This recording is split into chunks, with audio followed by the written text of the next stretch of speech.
Hello book lovers, and welcome back or welcome to Natcat's Bookish Cafe. Today I am here to start a themed vlog where I will be reading some religious horror.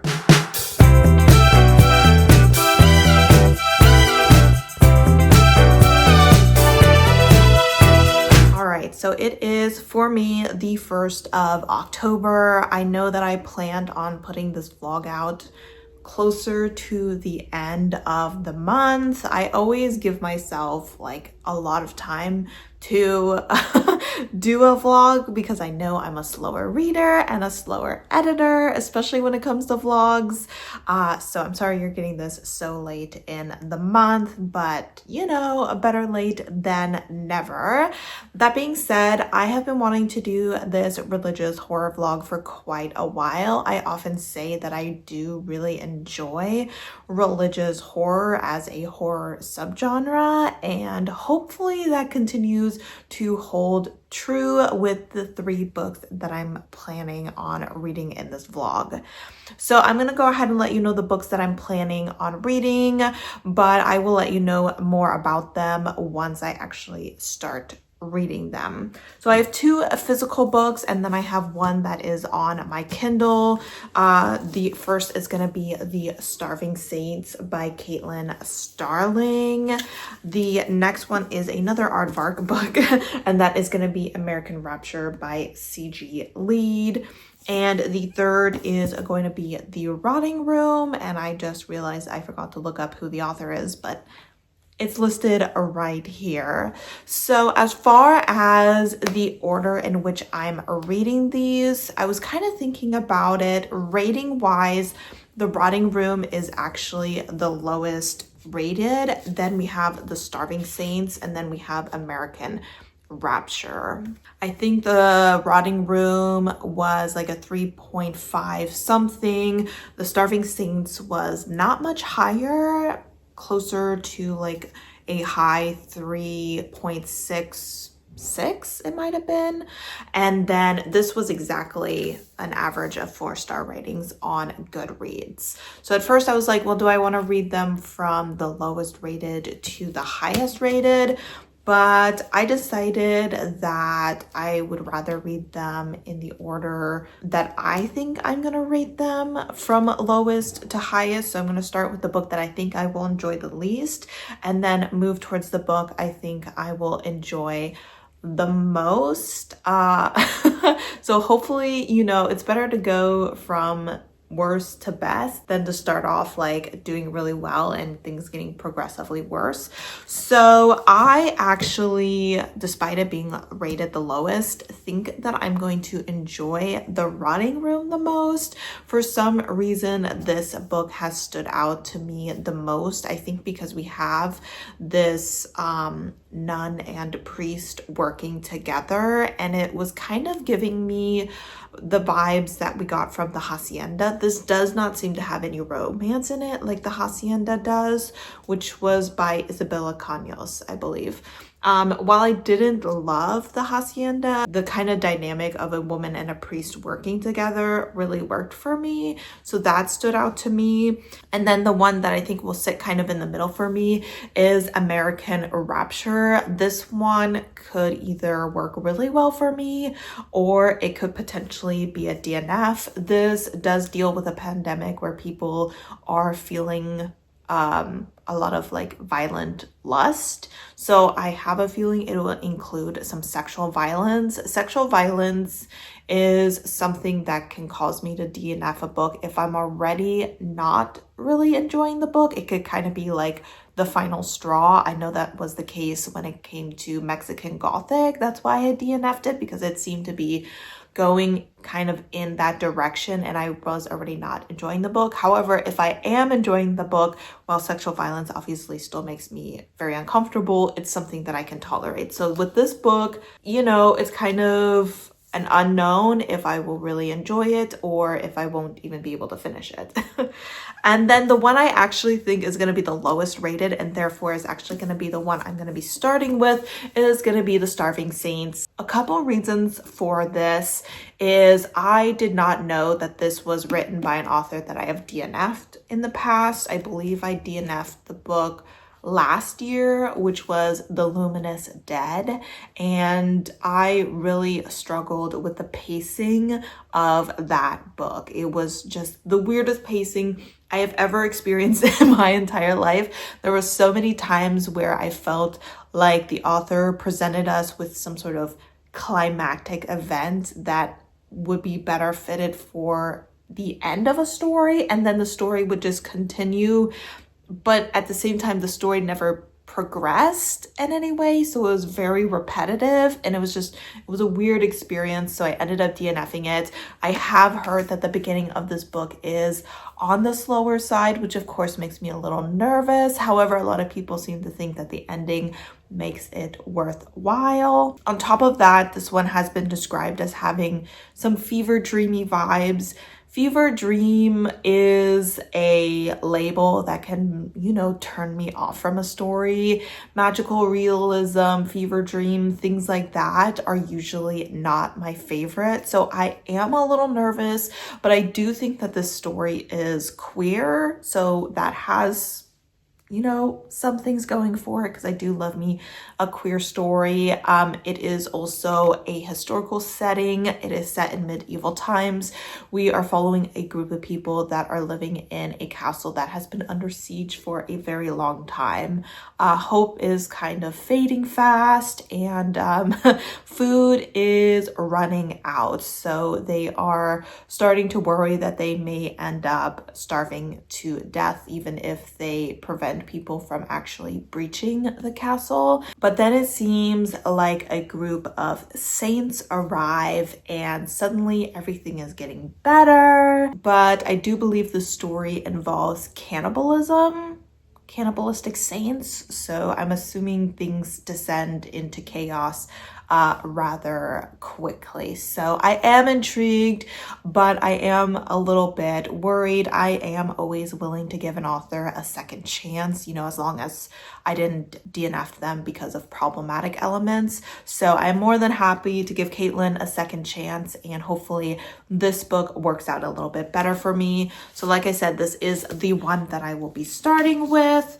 I have a feeling that I'm not going to be doing a ton of reading today. Today is Wednesday and I am cooking tonight. It is my night to cook dinner. I also really need to edit my vlog that is coming out this Friday, which is the one where I go to Bellingham, because I have not started editing that.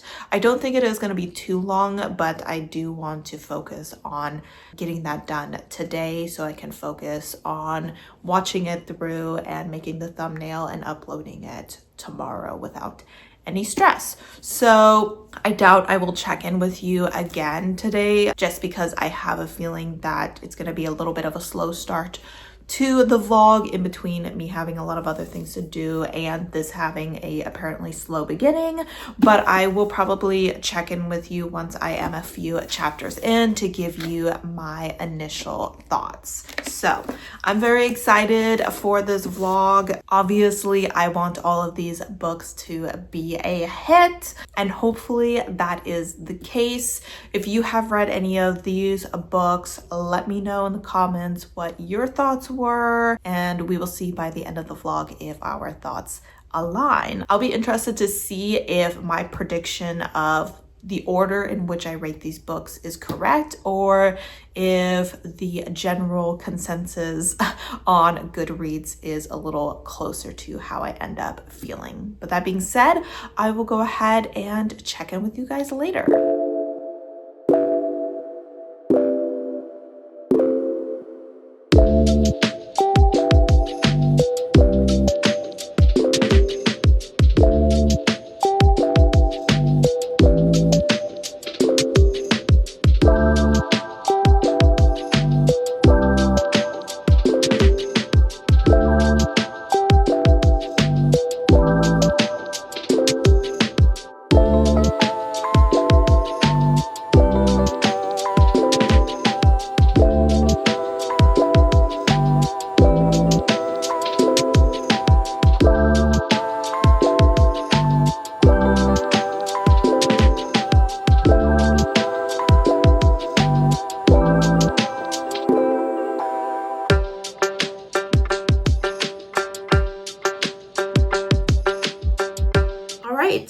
Hello everyone. Oops, you are on the water cup on the desk.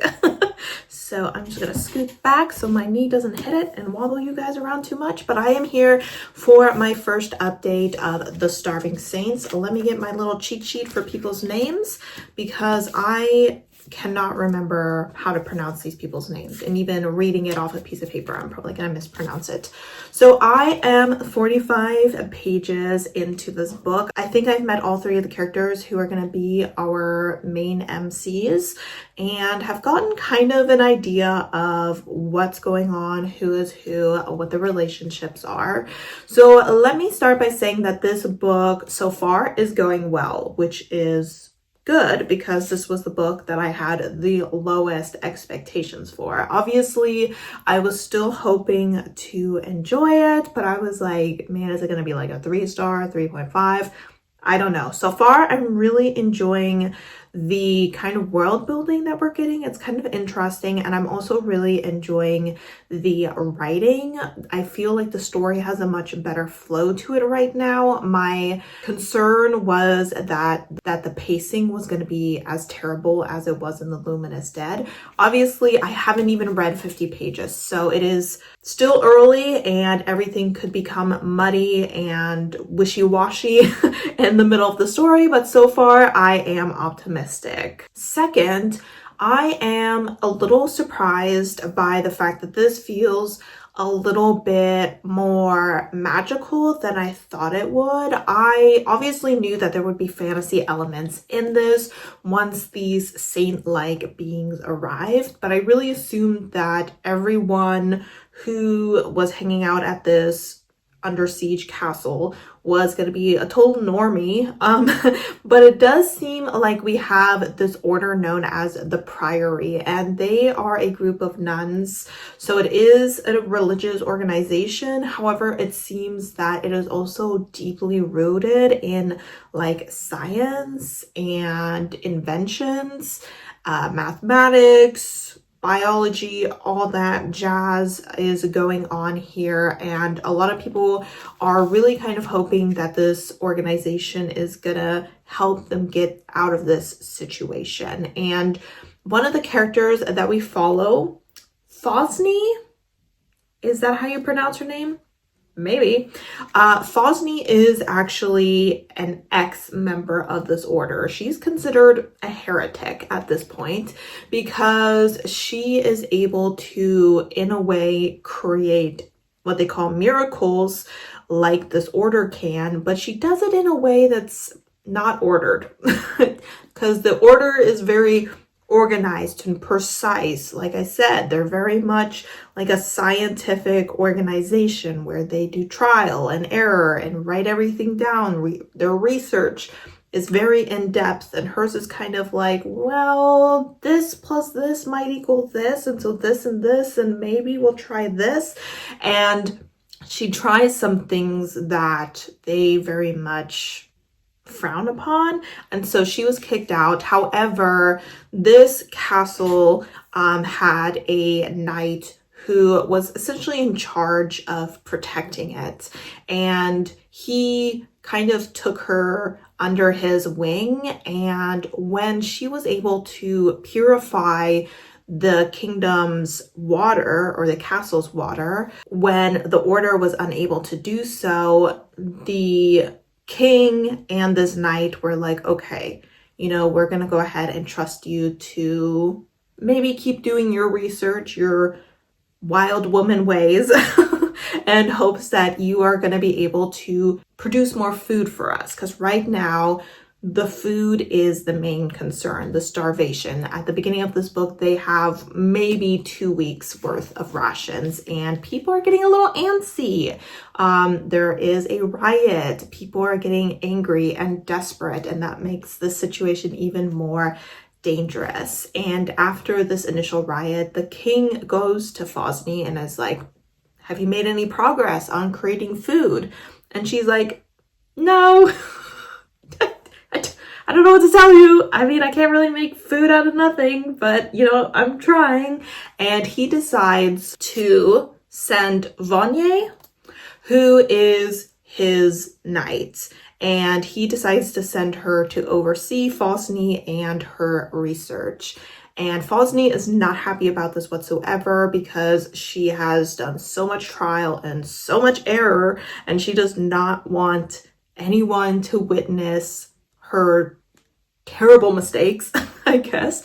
And Vanier is not happy about this either. Vanier was a very well-respected, successful knight, and she had helped in many important battles, and now she feels like she's kind of almost treated like the king's lapdog, and she is filled with a lot of anger, and she has absolutely no respect for what Falsny is and what she's doing. She is someone who worships the, I guess, goddess that the order represents, and she's not like overly religious, but she still has a lot of disdain for Falsny as a heretic. And oh my gosh, I hate this woman. I hate Vanier. I'm not even joking. I am so disgusted by her behavior, especially towards Falsny. I'm talking about physical and verbal abuse that she is putting upon this poor woman who is just trying to create a miracle. Like, she's like actually trying, and she's like stressing about it, and Vanier is very much like, well, you're doing things different than the order. You're doing things different than I would do them. I don't understand why you're doing things this way. And because of that, everything that you're doing is wrong. Everything you're doing is a waste of time. You are a wasted resource. And she is taking out, I feel like, so much of her anger of being like this lapdog to the king, to not being able to ride out and take on this army that is sitting outside of the castle. Like, any anger she's feeling about any situation that is currently happening, she seems to just decide to take out on Falsny. And I was like, girl, like, give her a break. Like, she's all like, I'm such a good knight and I'm so good under a stressful situation. And I'm like, clearly not. Clearly not that good, because, you know, your behavior is disgusting. You know, it's giving bigotry just a little bit. And so I'm struggling with her character and I'm hating her, but I think it's like in a good way, because I don't think you're supposed to like her. I also am a little worried that she may potentially be a love interest. I know that this is supposed to be queer, but I don't know like if there will be any romances. But if so, Vanier, that's not a woman I would want to date. But even though she's described very sexily as like a knight, like big, tall, strong, with her armor and her shaved side head and everything, I'm sure she's hot, but she's also very hot-headed. She also has a connection to our third character, who is Trilla, one of those.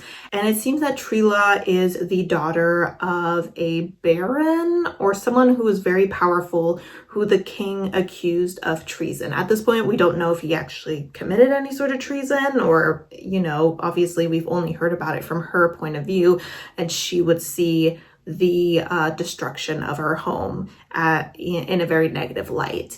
And she is in this keep for a very specific reason. She is hoping, obviously, to get revenge, and obviously that's all kind of being put on the back burner a little bit with this siege occurring.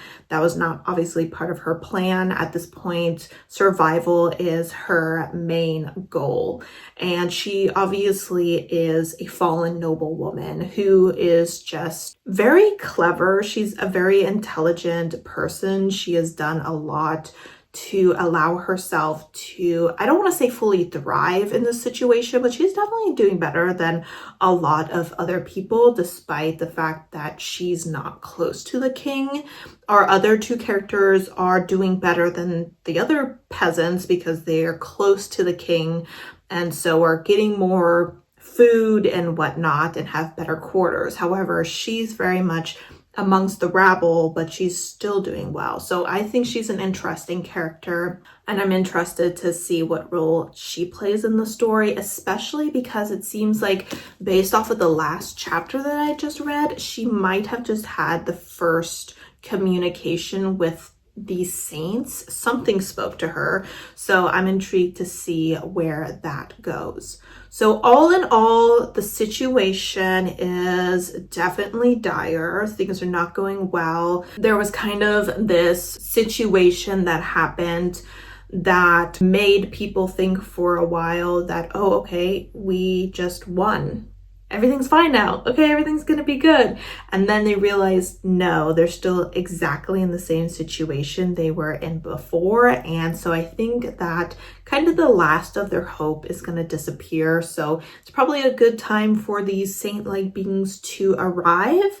I'm excited to see what happens when they come and what exactly they bring about, especially because, like I said, this order and Fonye are able to create these little miracles. So it is clearly something that people are able to perform, like Fonye when she was able to clean their water source so that they don't get ill from the water. And so saint-like beings, it seems like per the synopsis, are going to be performing miracles, but on a larger scale. So the whole time you're going to be wondering, like, okay, well, are they actually saints, or are they like more talented versions of what Fonye is, or what exactly are they human? What are they doing here? What is their purpose? So yes, I definitely find myself very intrigued within these first few pages. I think I'll probably check in with you guys around the 50% mark, which should be around page 175.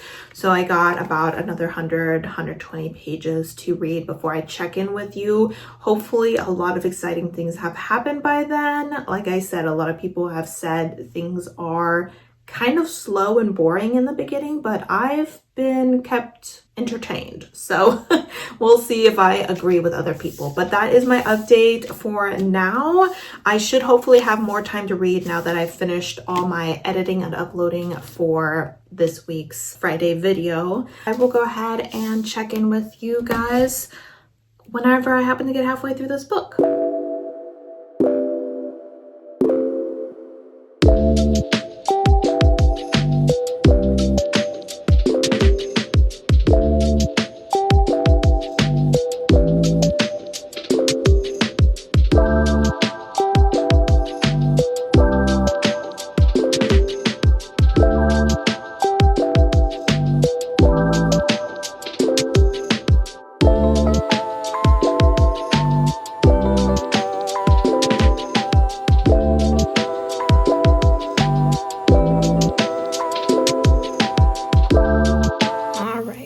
Making a grilled cheese. Yes, I use mayo instead of butter.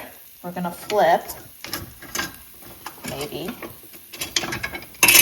Let's see if I can do this while holding, and let's see if I burnt the bottom.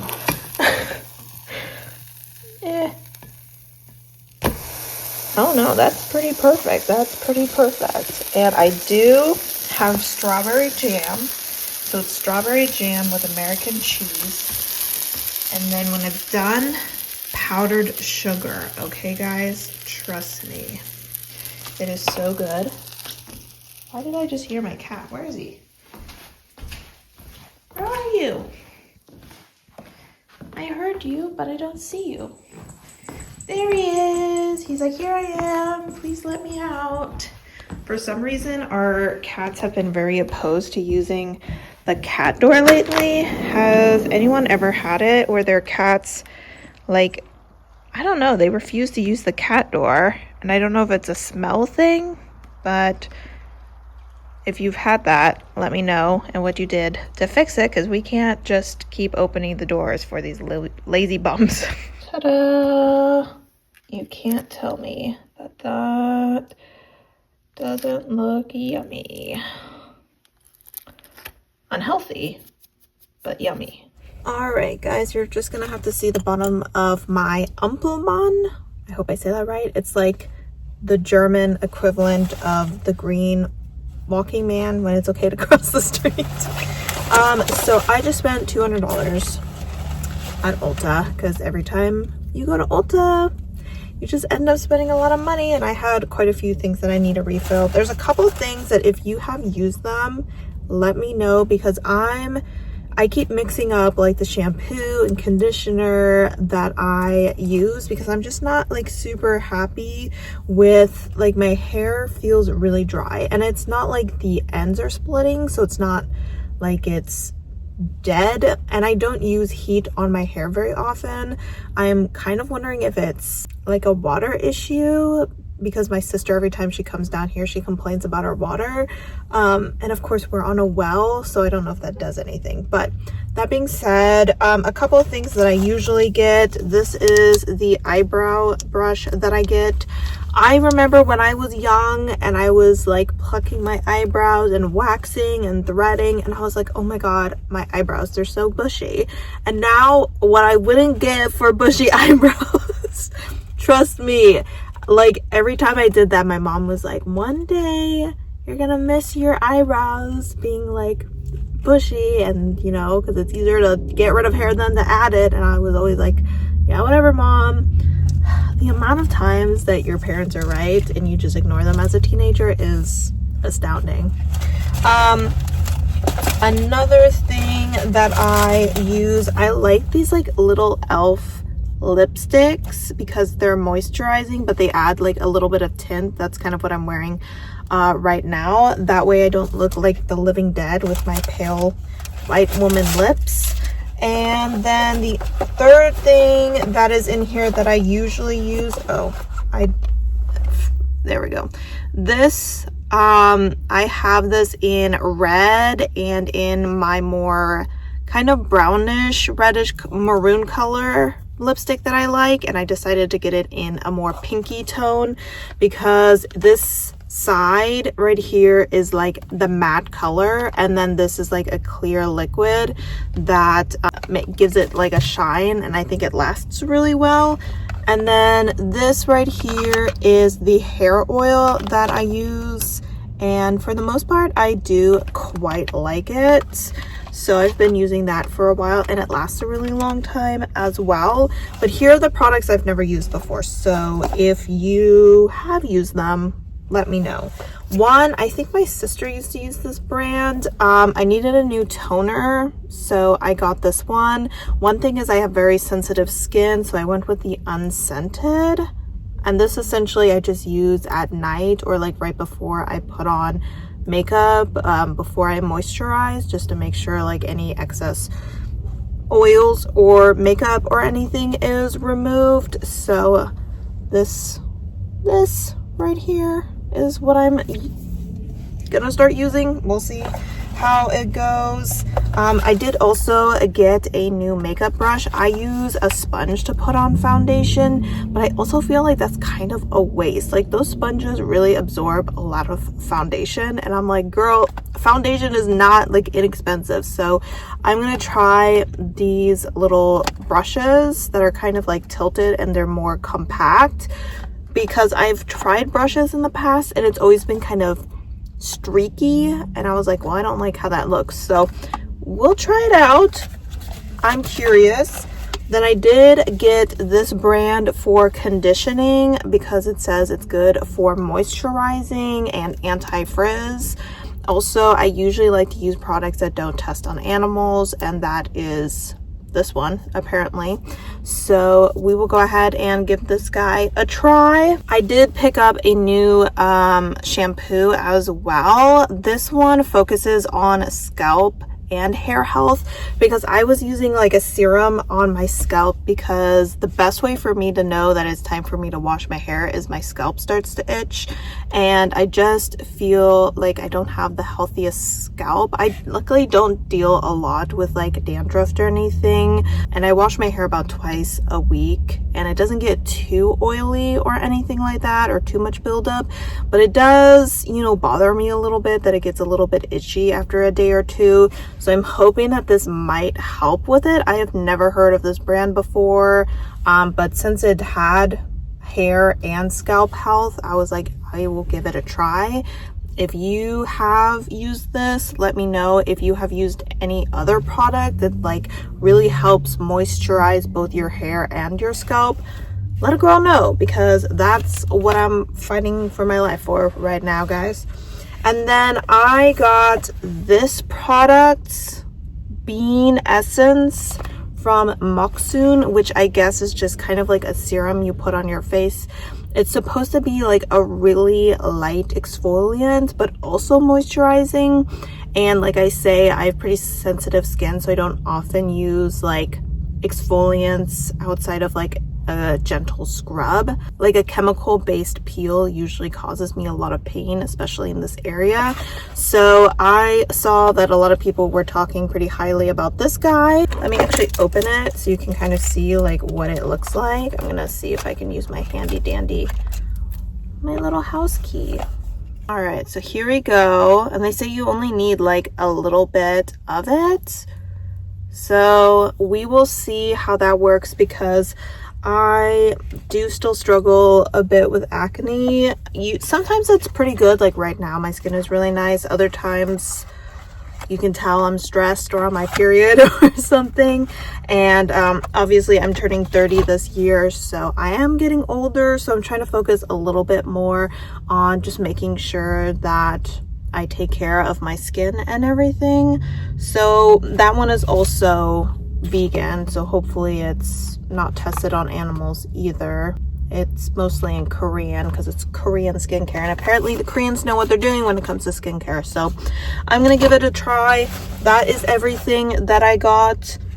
Does that seem like $200 worth in products? I guess it depends on what kind of girly you are. If you are a makeup girly, then you might be like, yeah, that's a great deal.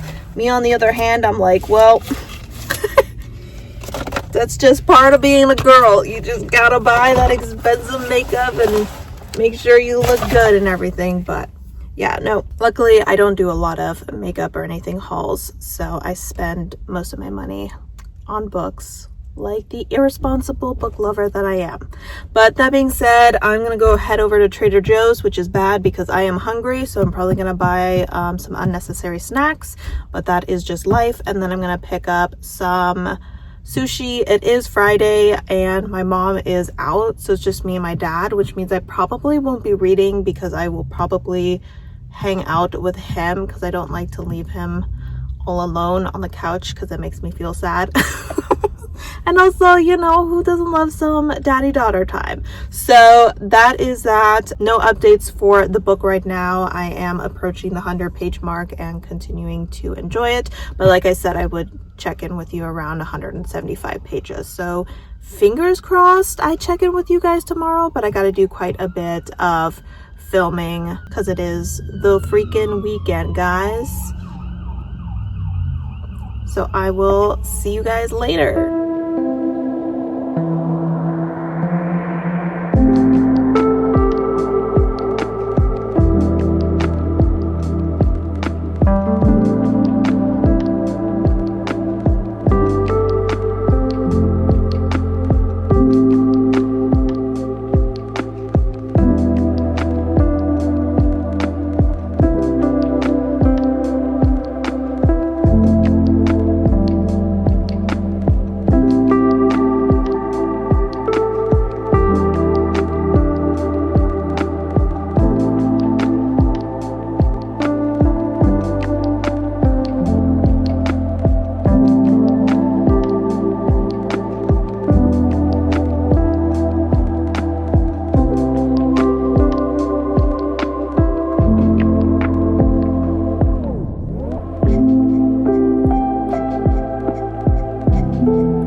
It is update time. I have not reached the halfway point to page 175 quite yet, but I have reached the 150 page mark, and I figured we kind of seem to be getting to a little bit of a turning point in the story, so it seems like a good time to check in. So to be specific, I am on page 147, and the good news is that I am continuing to enjoy the story. I don't feel like I'm bored. It is very easy when I pick up the book for me to fall back into the story and to have the plot pulling me forward. That was definitely a concern of mine. I would definitely say it is a slower paced story, but in my opinion, I think that it doesn't feel too slow. It doesn't feel like it's being dragged out. It doesn't feel like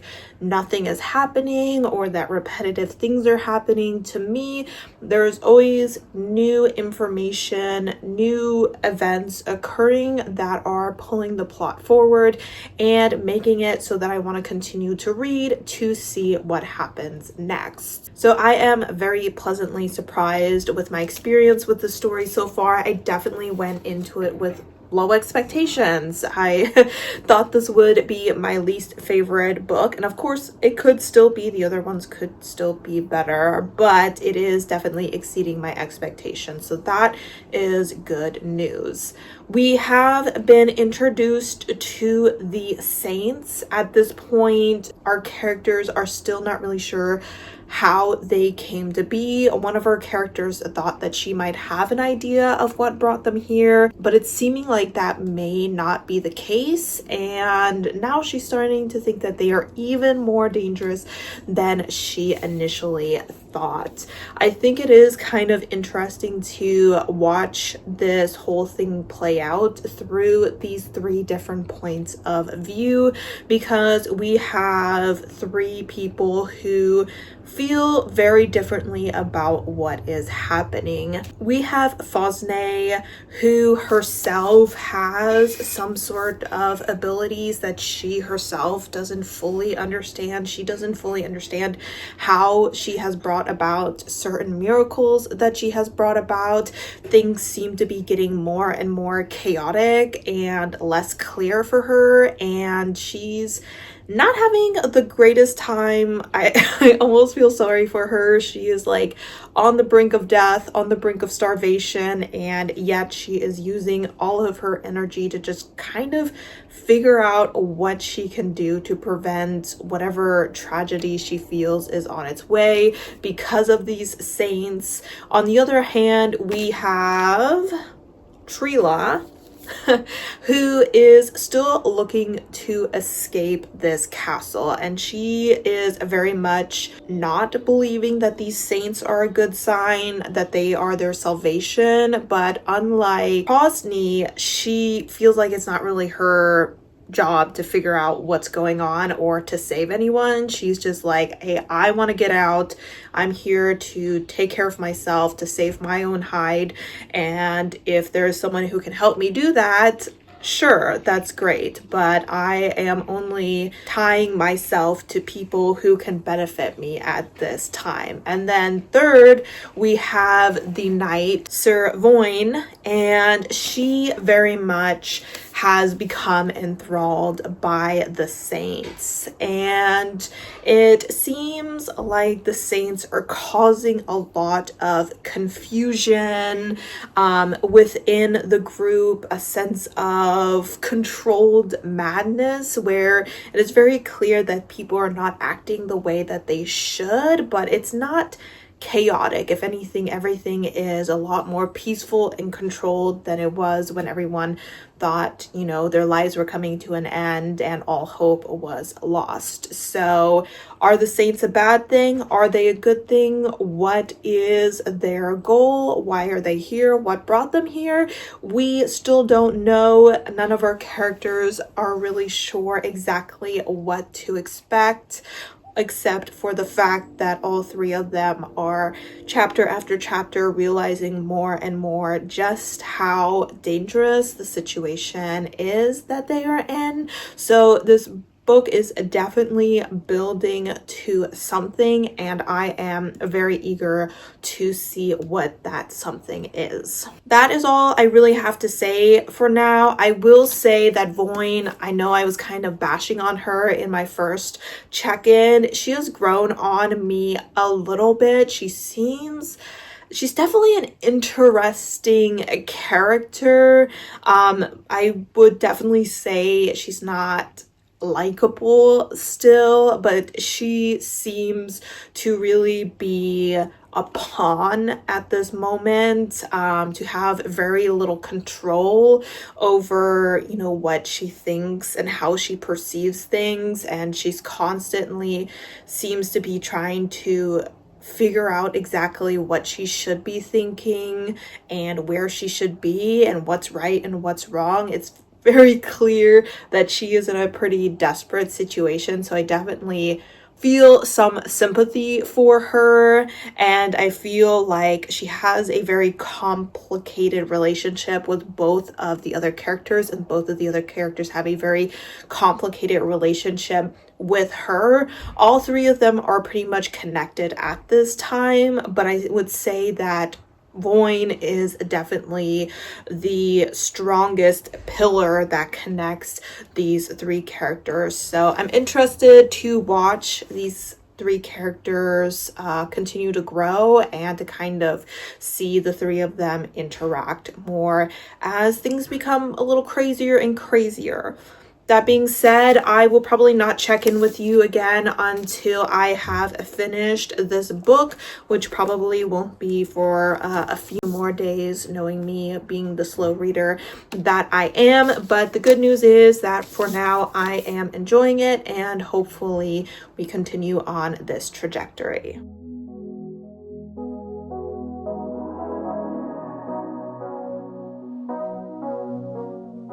I don't wanna call you later. You're tearing my heart up like it's paper, and somehow you turn to a stranger. We used to work, now I'm trying to make sure that we're both on the same page. I don't want it to complicate. I know you're riding away. Is there room for us both on the same way? Nothing breaks so clearly when there's love on the line. My best friend told me someone that I don't even like. There's nothing left to fix if you don't want me to try. Oh, why would I, when you were barely even mine? Oh, why would I?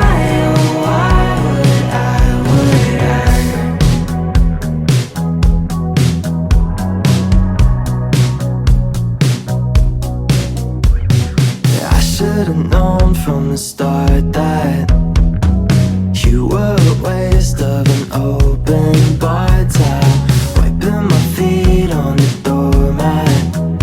But there's so much of you that I just can't leave. Yeah, nothing breaks so clearly when there's love on the line. My best friend told me someone that I don't even like. There's nothing left to fix if you don't want me to try. Oh, why would I, when you were barely even mine?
it, the headless horseman.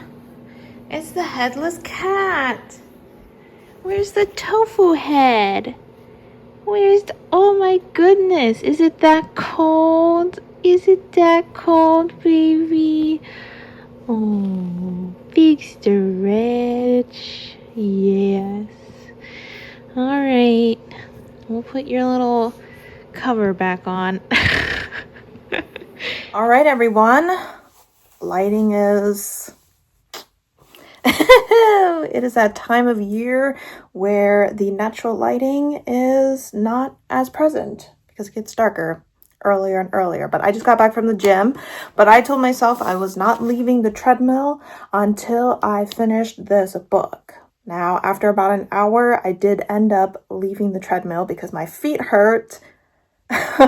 I'm impressed with myself that I was even able to tolerate that discomfort for an hour because my feet do not do well on treadmills, but I went ahead and finished the last 15 to 20 pages on the bike, and I am here to give you my final thoughts. And as I start this clip, I am not yet certain exactly what I'm going to rate this. So let me talk through it a little bit and we'll see if I can kind of get a better idea of what I want to rate this. So I finished this book and I read the first few lines of the author's acknowledgement because I was like, let me see if I can gauge anything from that. And she says, "The Starving Saints is a strange book from a strange time.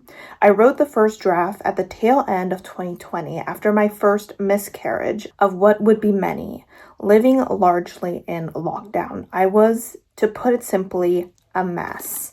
So just that first line, I was like, okay, a couple things are making sense. We have people who are in a confined space.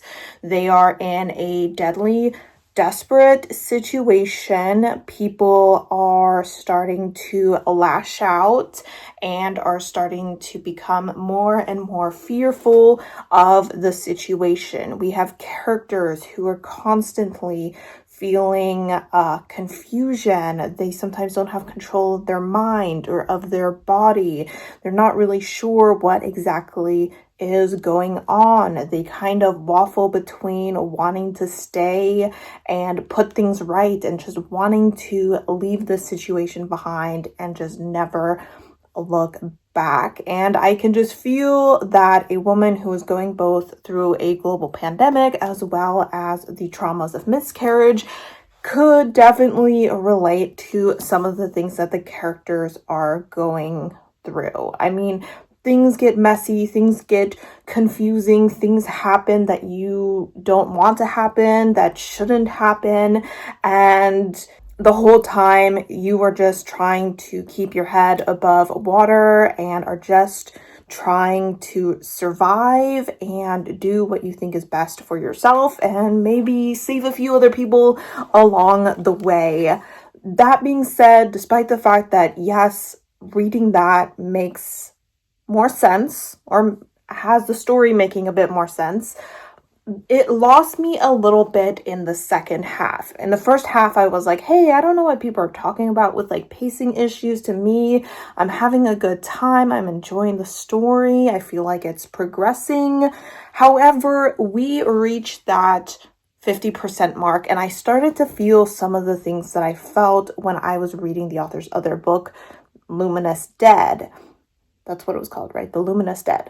And that was that we were getting to a part in the story where I was like, we have like 150 pages left in this book, and I just don't see where we're going to fill those pages. I feel like there's not enough that needs to be done unless we really drag this out to fill all those pages. And that was kind of the case. I do think that this book, I don't say this often, would have worked really well as a novella. To me, a novella is under 250 pages. This book is just under 350 pages. I honestly think we probably could have chopped about 100 pages off of this book, 50 for sure, and it still would have worked really great, and it wouldn't have had these moments in that second half where I was like, okay, I'm kind of starting to get to the point where I'm desperately reaching for the end. Like, I kind of want this to come to a conclusion already.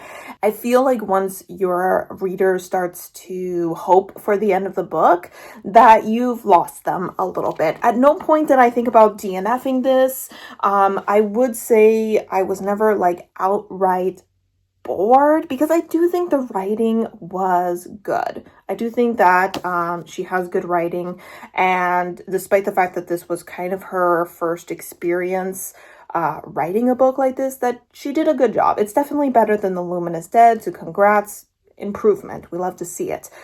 But I feel like the ending, it was interesting. It was an interesting ending for sure. I mean, with a book like this that is a little bit messy, it makes sense that the ending is a little bit messy as well. It deals a lot with like bargains and like verbal sparring more so than physical sparring. I mean, there is some of that as well, but at the end of the day, it really is about being clever and striking the right deal.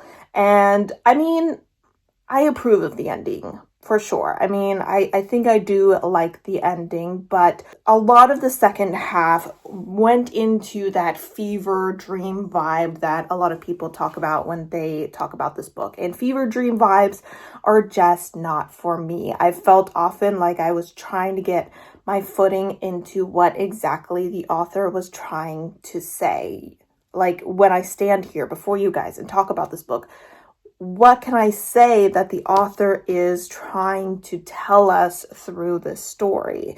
Is she trying to talk about, the flaws of humans in times of crisis, that we don't handle the decisions very well, that become very selfish, that we quickly latch on to solutions without thinking of the consequences with going through with those solutions, that we become greedy and quick to anger and less thoughtful and less empathetic and less prone to unity when resources are low, that we would rather save ourselves than save everyone? Is it talking about power structures, that those power structures are so ingrained in us that we allow those at the top to take more, even if it means that we ourselves wither away and die? Is it about religion? Are we talking about religious delusions? Are we talking about how we rely too heavily on religion for salvation instead of coming up with solutions on our own? Is religious just too strong of a tool to misguide and control a population? I mean, there's quite a few things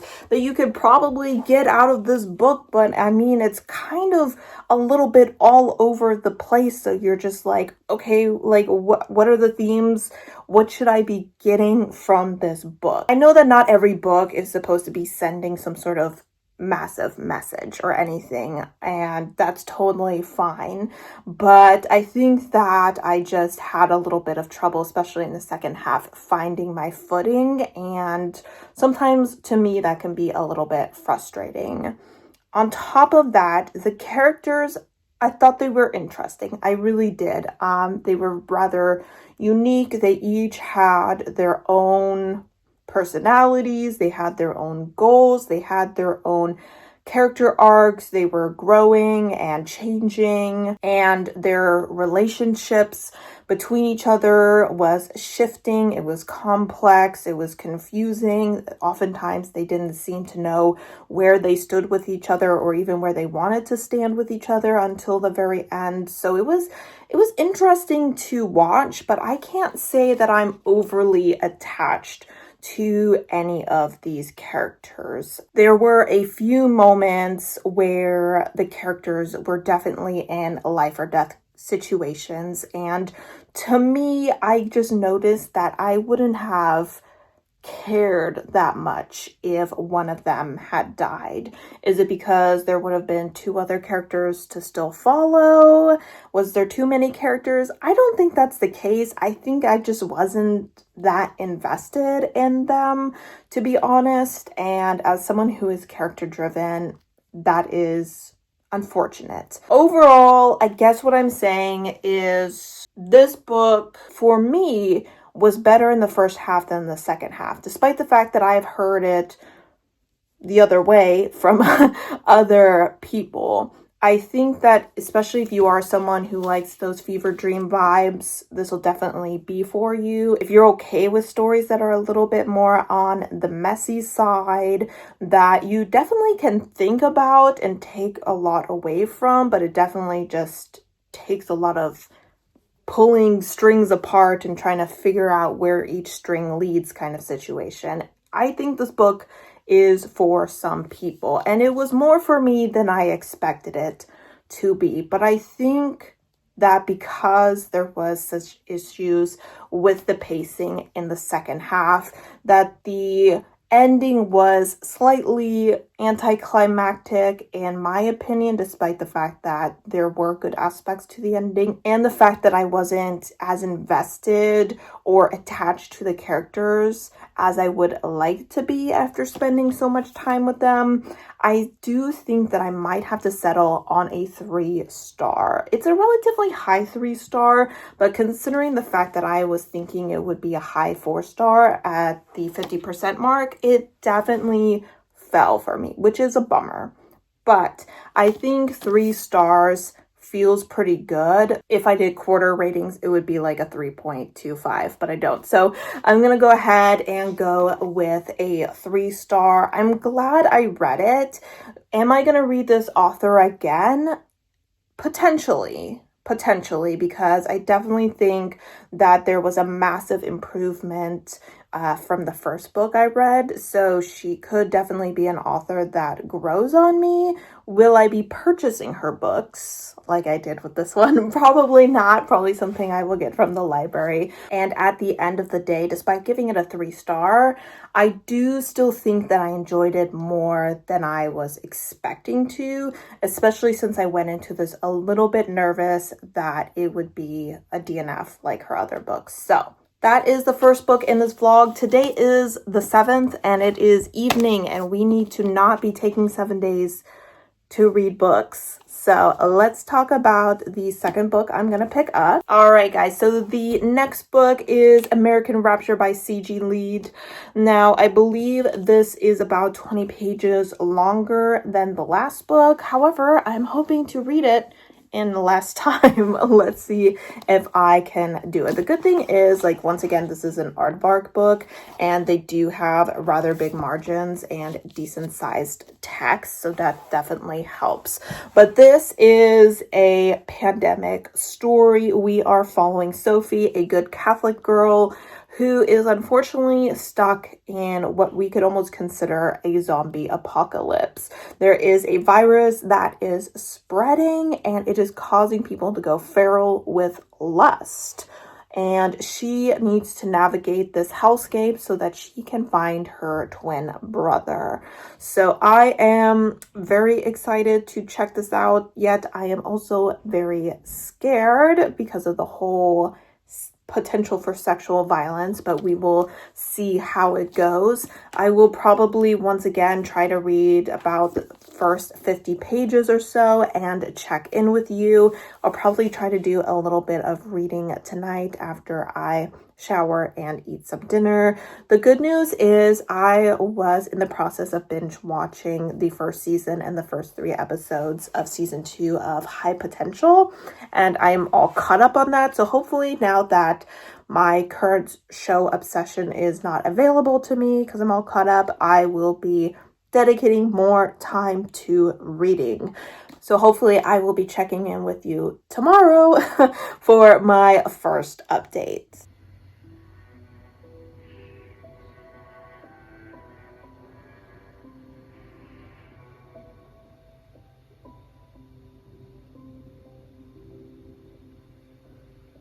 All right, guys, so it is the next day. So far this story is definitely going by a lot quicker than the first one. I am exactly 50 pages into this book, and so far I am really liking it. It really hooked me right away, and it is really easy for me to just jump into the story and get sucked into it. And so far we are following Sophie, and she lives in a very religious household, like a very strictly a religious household, maybe even more so than some of the other religious families in that area, but it does seem like it's a fairly religious town. And there's 2 high schools, and for the first time, she is 17, she is able to actually attend high school. She was beforehand homeschooled, but one of their new religious leaders, I don't think he was a priest, he was something else, but he said it would be good for her to go ahead and socialize, and so her family sent her into high school. And at first she was like really excited about that, but then she realized that the people, or specifically the girls, since they're segregated by sex, are just the same within her community and within her church, and everything is very beige. And she is struggling a lot because she does believe. However, she is also struggling with her faith a lot because she is having a lot of thoughts that we as non-religious extremist people would find completely normal, especially within a teenage girl, you know, for her to start seeing other people as attractive and potentially start being interested in like romantic or even sexual relationships.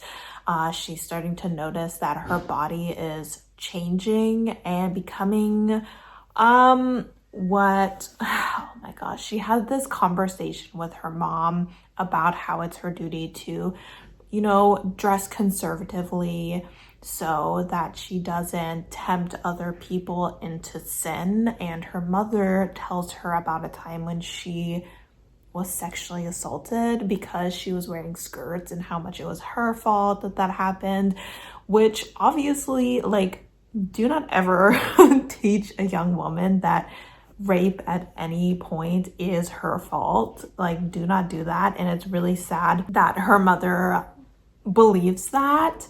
So that was definitely like a difficult conversation for this young woman to experience. And obviously it's kind of traumatizing for her because, one, you find out something terrible happened to your mother that really changed her as a person, and also all of a sudden there's this new threat that you have to worry about just because of your body, which you have like no control over.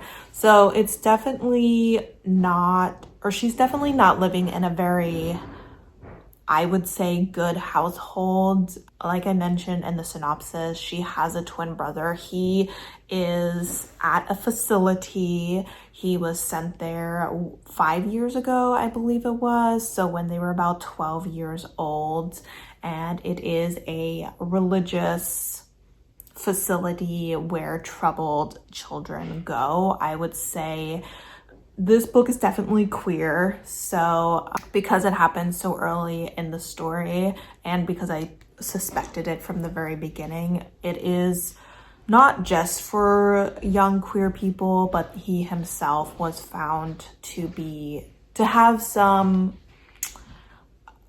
reading material that caused his parents to see that he was potentially a queer man, and they sent him away. And she has never forgiven her parents for that. She has a very strained relationship with her parents, especially her mother, because of what they did to her brother. Her and her brother are twins, and they have always been close, and losing him has really negatively impacted her a lot because she's just not able to be the sole focus of her parents. She's really struggling at having to be alone in the home with them, and her brother never really believed.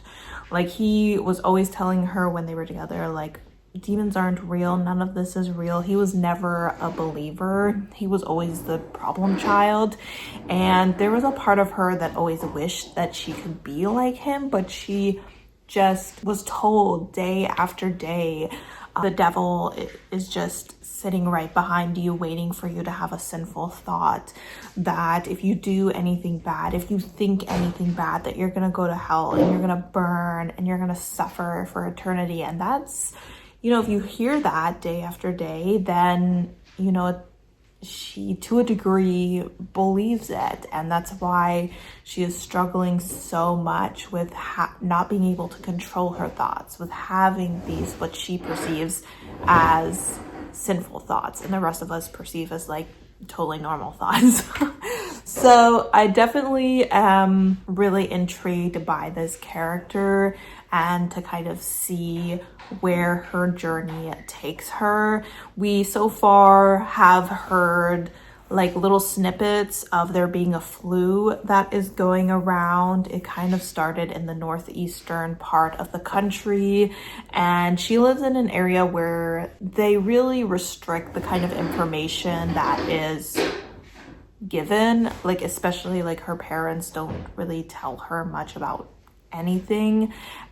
She's very restricted in what she can read, so she's often like smuggling books and reading them secretly and things like that. And they are kind of all pretending like this flu thing isn't really an issue for them, like it's not going to impact them. But it seems like chapter after chapter, it's clearly getting closer, and she just feels like the world is changing around her. Like there's been this sudden shift, like suddenly she realizes her body is different, suddenly she's having all these thoughts, and there's this flu that is just like seems to be creeping closer and closer. And she continues to struggle with the loss of her brother and not having him in her life and everything. And our girl's definitely got a lot going on in her mind, and I find it very binge worthy reading this book. I just feel like the author like instantly is able to grip you and able to get you interested in this character and interested in what's going on around her and going on in her life. And I am very excited to go ahead and continue this book. I think I will have a pretty easy time getting through it, as long as it continues to hook me. I mean, obviously, this is just the first 50 pages, and like the last book, the first half did really well, and then the second half did not well at all. So hopefully that's not the case with this book, but I have a feeling that like once the pandemic hits and once we start to follow her as she tries to get to her brother, because he is, I think she said, about like 280 miles away in this facility, I'm really excited to follow her on this journey, and hopefully she reunites with her brother and everything like that. I think this book is just from her point of view. I almost think it would be interesting if we saw his point of view as well, to see how things go down in his facility and kind of like what he does to see if he can get to her as well. There has been a couple mentions of this place called the Dells, which seems to be some sort of, not like an amusement park, but it seems to be kind of like a place where there's a bunch of different things that you can do, kind of like almost maybe a Mall of America kind of vibe, but they have mentioned that a couple of times in this book. And so I wonder if that's where she will head, in hopes that that's where her brother will be, since they always talked about wanting to go there. But other than that, I don't have too much to say other than I am really enjoying it so far. So I'm gonna go ahead, I'm on my lunch break right now, and I'm gonna go ahead and keep reading tonight. I don't know how much time I'll have to read because I need to cook dinner, and then me and my mom are actually going to a yoga class at a cat cafe. So it's kind of like cat yoga. I've never done this before, but I am super excited to give it a try. I have been to this cat cafe one time, but I didn't sit in with the cats. I just kind of went and ordered a drink, and the cats are kind of like in a separate area. But I figured I've always wanted to kind of try yoga. I did do a quarter of it back in high school, and I quite enjoyed it, and I've always been meaning to like do more yoga, but we don't really have like the room to do it here in our house. And like schedule wise, I just haven't found like any classes or anything like that. So I mean, this isn't something that's gonna become like consistent or anything. I know they do it every Wednesday, so depending on how it goes, I might pop in every once in a while. But yes, that is what I'm doing tonight. And that is my initial update, and I will check in with you probably close to the 50% mark. I have a feeling that next time I check in with you, a lot of things will have gone down.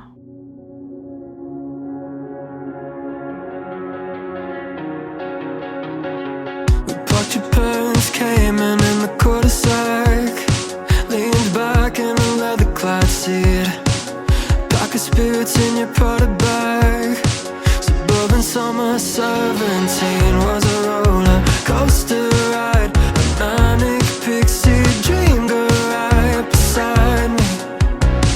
And she said she liked me, but I bet it was a right thing lining up at the wrong time. And I think maybe if I'd held on tight, she'd still be sitting by my side. I'll never know, I'll never know. I don't like messing with regrets, but I doubt you'd ever leave my head. What could I have done, could I have said? I'll never know, I'll never know.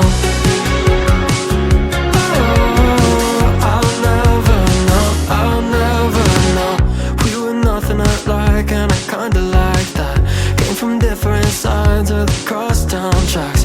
Guess it's true sometimes opposites attract, but it never lasts. So maybe it was just the right thing lining up at the wrong time. And I think maybe if I'd held on tight, she'd still be sitting by my side. I'll never know, I'll never know. I don't like messing with regrets, but I doubt you ever leave my head. What could I have done, could I have said? I'll never know, I'll never know. Oh, I'll never know, I'll never know. Oh, I'll never know, I'll never know. You made a country club pool feel like Malibu Beach. Sure, your parents had money, but you like to drink cheap. Should've known the first moment you're out of my league, but you said you liked me. Oh, I bet it was a right thing lining up at the wrong time. And I think maybe if I'd held on tight, she'd still be sitting by my side. I'll never know, I'll never know. I don't like messing with regrets, but I doubt you'd ever leave my head. What could I have done, could I have said? I'll never know, I'll never know. Oh, I'll never know, I'll never know. Oh, I'll never know, I'll never know.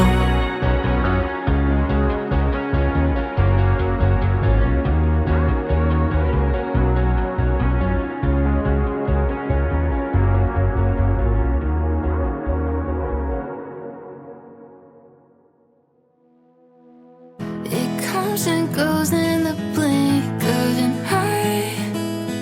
Soon as I swear you've been left behind, all the colors come back so bright. Wish I could keep you in black and white, sorta like a picture in a drawer. I don't wanna look at anymore, but it's too hard to ignore that I'll never not feel like yours. Holding on to someone new's the only time I feel like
I'm here with a tofu bud as he has his afternoon bath. And I have just reached page 180, so I am pretty much 50% through my book, and it is just the next day. Like, I've really been flying through this book, especially compared to the pace that I was going with the first book. I am just really invested in the story. It's kind of an addictive read. Like, I'm really easily picking it up, and when I'm not reading it, I'm wanting to pick it up. And I'm honestly just really surprised by how well the story is going. I mean, this was not like a book that I really had low expectations for. It was more a book that I was kind of nervous about, just because, like I said, sexual violence can obviously be triggering, as it is to most people.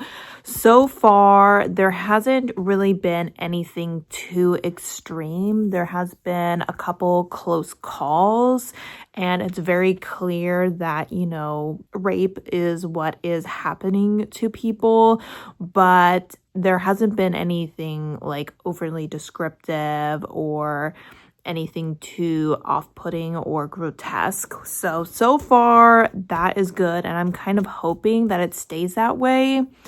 Where we are right now is our character was kind of out on her own because of this whole breakout. She found herself separated from her parents. I'm not really going to talk about how that happens or anything, but she ends up getting together with a cop, and he says, I'm going to try and find you somewhere safe to stay for now, because the facility or the shelter that we were sending younger people, teenagers and kids to, unfortunately had a breakout, and most of them are dead now.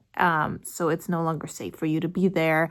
And she's like, well, I need to go to this very specific place because that's where my brother is. And he's like, no, that place is on lockdown. Okay, it's quarantined. You cannot go in there. And she is kind of just sticking with him because she never was out on her own before. She has lived a very sheltered life. In fact, when she first met up with this cop, he was like, like, have you been living under a rock? Like, how do you not know anything about this pandemic that has been going around for months? And she is just kind of like realizing as she's out in the world, not just learning about this pandemic, but also just seeing the way other people have lived and like being exposed to other like media, like magazines and stuff, how sheltered her life was and how much her life lacked color. She compares her life to like the color beige very often, and she continues to struggle with sinful thoughts, where it's very clear that she was unhappy with the life that she lived, and she didn't approve of maybe the way that her parents saw the world. But at the same time, all of those lessons and all of those beliefs are still very much ingrained in her, and she is still struggling to kind of feel like she is a good person and like she doesn't deserve all of these scary things that are happening, like that she brought on what is happening, when in reality, you know, this isn't like her fault at all, but she's still very much struggling with the idea that if you do something wrong, then bad things are going to happen to you. And so it's really hard for her not to take like this guilt and shame for how she is feeling and for what is happening to her and even the people around her. So I definitely feel bad for this character because I could not imagine like struggling with these self-destructive thoughts so often. And she often like looks at like other people and is like, oh, they probably don't feel the guilt and shame that I do. It's very clear that she doesn't want to feel this way, but you know, it's just the way that she was raised. And I think she's starting to definitely grow as a person. This is definitely a very intense situation that she has been thrown into. And so it's not surprising that she is going through a pretty big evolution and going through it relatively quickly, because this is just one of those situations where you just have to rise to the occasion quickly or you're going to end up dead, you know? So I think that it's an interesting scenario to see someone so sheltered be in, especially someone who was so religiously sheltered in such a Puritan way, and to be thrown into such a violent and specifically sexually violent world. It just definitely intrigues me to kind of see how this character continues to handle these situations. I think the pacing is really good. There's a lot of exciting things that have been happening that continue to drive me back to the story. Sorry, my break is over, so I better wrap this up real quick. So yeah, like I said, character is intriguing me, plot continues to intrigue me. We are definitely getting a bigger picture of exactly how society is falling apart at this point. It is definitely giving, you know, those beginning of zombie movie vibes where we have quarantine zones, we have the potential for a vaccine that just came out. Will it work? Will it not work? We have safe zones. We definitely have kind of the military and the police force kind of scrambling to keep things under control. We kind of have the government saying, yeah, we've kind of thrown the plan on how to handle this out of the window because we don't know. We don't know how to handle this situation at all. We've kind of reached the point where our character, as far as this whole pandemic thing, is finally kind of caught up with what everyone else knows. And now everyone else is just kind of really lost and desperate and just trying to survive. And I'm interested to kind of see just how much trouble she gets from people who aren't infected compared to those who are infected, because, you know, scared people can be just as dangerous.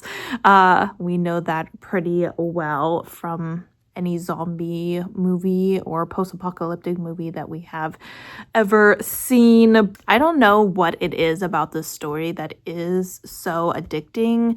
I wouldn't say like the writing is anything special, but I mean, it's obviously not badly written or anything. I just think that it's such an interesting, horrifying concept. It's kind of like when you're watching a car crash in slow motion, like part of you wants to look away, but part of you just like can't.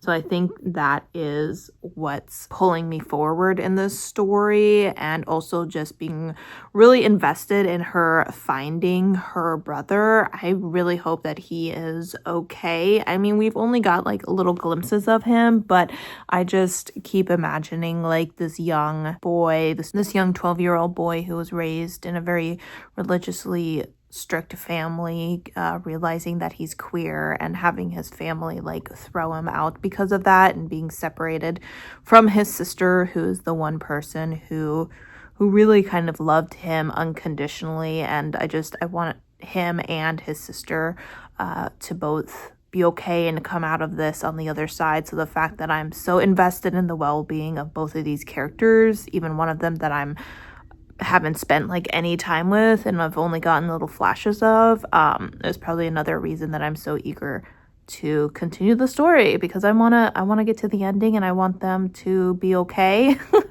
And hopefully they are. I mean, I understand that this is a horror book, but I'm hoping that the horror is more like the stuff that's happening around them and not so much like, I mean, it'll kind of happen to them, but not to the point where they like die.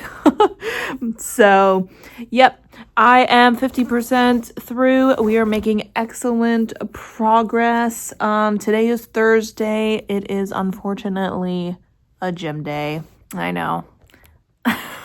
I wish I loved going to the gym. I really do, but unfortunately, it is a little bit boring for me, just a little bit, but I keep going because I have a sitting job, and as someone who has had a lot of like back pain and stuff, unfortunately the gym does help with that. So yep, we're gonna keep working and keeping our body from breaking down and all that stuff. And we will, of course, continue reading. And I will go ahead and check in with you once I've finished, which, if I continue at the rate that I'm going, could potentially be in just a couple of days.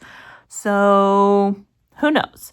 But yes, having a really good time. I mean, honestly, I don't know if I want to say yet that this could be a 5-star. Right now, it's definitely at a high 4, potentially like a 4.5. So we will see. I feel like we've just gotten to like another part of the story where there's been like a change in their situation and a change in the scenery. So I'm interested to see what happens from here. So I will check in with you whenever I finish and say goodbye to Tofu Butt. He's taking a nap and I'm going to work.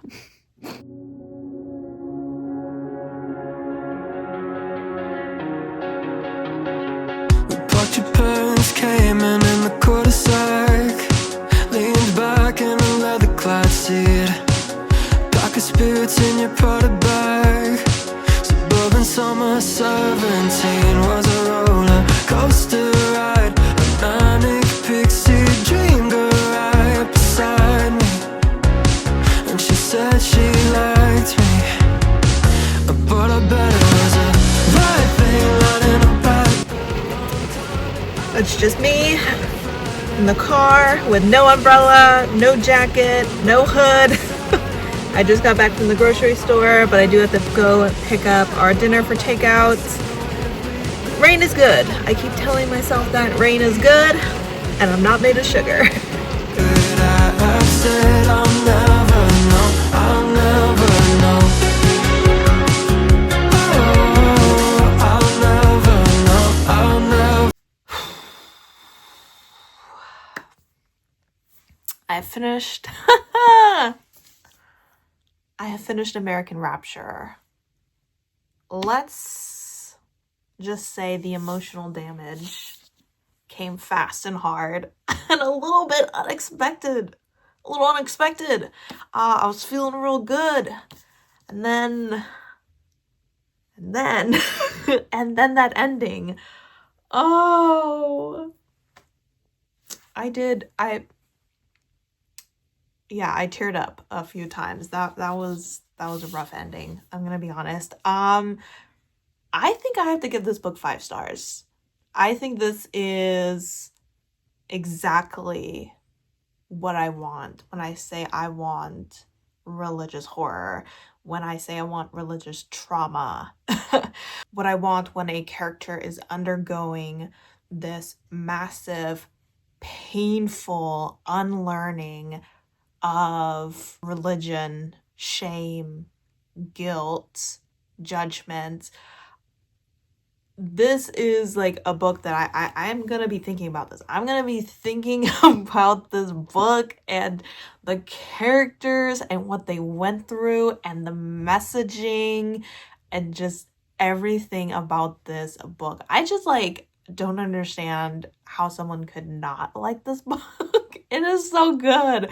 Oh my god, the writing was so beautiful. The relationships that were explored in this book were just so complex. Like, this really had me out here feeling all the feels and just like so invested in like the relationships and how messy and complicated and ever shifting they were, and just watching this character as she for the first time is out in the real world and how scary the real world is, even when you're not dealing with like this terrible pandemic, and watching her learn what it is like to just be a woman in her body and to accept these feelings that she is having, and to just see her realize how good and yet how terrible the world can be, just how complex the world is, because in this book there is this group of religious people, of Catholics like she is, or Christians like she is, who are taking this plague as something sent by God. And of course, when people step in to try to prevent the spread of the plague, to try to create vaccines, they see it as them trying to stop God's plan. And they do some really terrible things. And she looks at these people, the ones that are supposed to be her people, as like Christians or Catholics, and is absolutely disgusted and horrified by what they were doing. It really shows that religion, especially like religious extremism, this toxic religion of judgment and oppression and the hatred of certain groups, is as dangerous and spreads as quickly and can spread as quickly as any pandemic, as any virus, as any plague. And having this spread of this religious delirium, of this religious violence side by side with the plague that was spreading, was just absolutely brilliant. You also see, you have this fear of being assaulted because of this plague, because of the sexual violence it brings about. Yet that is a fear that a lot of women have even without this plague, okay? And the fact that our character experiences sexual violence even at the hands of people who are not infected, I think it really goes to show you just like how dangerous the female body can be.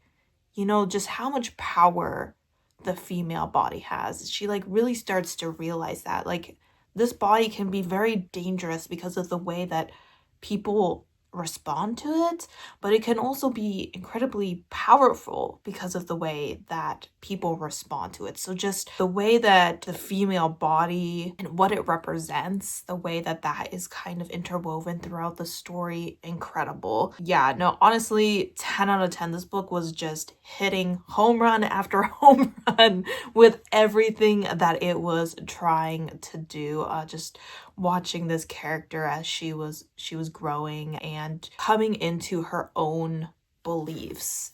And obviously throughout all of this there was still guilt and shame. She didn't just like wake up one day and go like, wow, look at that, all my religious trauma has been unlearned and left behind. No. No, that is not what happened. And even this one woman, oh my god, Cleo, her name was Cleo, who was a bit older than our character, and she, I believe, also came from a Catholic background but had already kind of worked through some of that. And some of the things that she told our character is something that I think a lot of people who are in the church, especially in a more toxic church, could benefit from hearing. I mean, honestly, if you're someone who is trying to overcome religious trauma, this book might be really great for you. Cleo, oh man, she was such a good character and she had such wisdom to impart, and really our character just came across all these people who taught her so much throughout just these few days of terror that she was going through. She created such strong connections and bonds with these people, and it just made it so much more painful, those moments where they were torn apart.